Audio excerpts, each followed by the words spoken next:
Hi.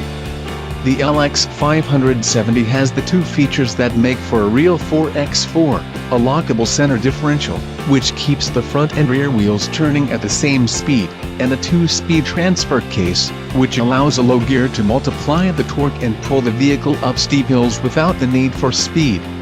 Old school technology for sure, but together it's enough to get the 6,000-pound behemoth over terrain that would make your little all-wheel drive Subaru shudder.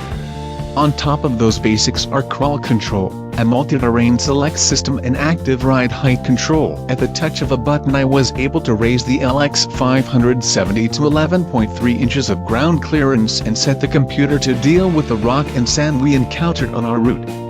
It's a bummer we didn't have any mud, rocks, moguls or loose rocks to contend with, as the LX 570 has a mode for those as well.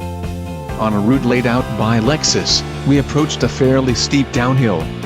Again, another button push and I activated crawl control, which automatically applies the brakes or gas in one of 5 selectable levels. The 8-passenger SUV creaked down the hill, only requiring steering inputs, doing most of the work while making a terrible racket. Note to drivers, crawl control is loud. Immediately following the downhill was a steep hill climb. I left the LX 570 in crawl control, but punched up the level for a bit more speed, and let the computer pilot the beast up the ascent, again only worrying about steering inputs.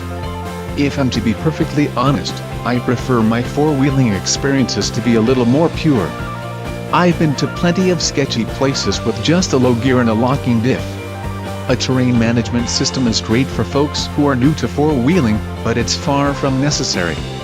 I did, however, find appreciation for 2 higher-tech off-road features that I hadn't ever experienced before: turn assist and a customizable panoramic camera. The LX 570 is big, over 16.5 feet to maneuver when that inevitable tight turn appears.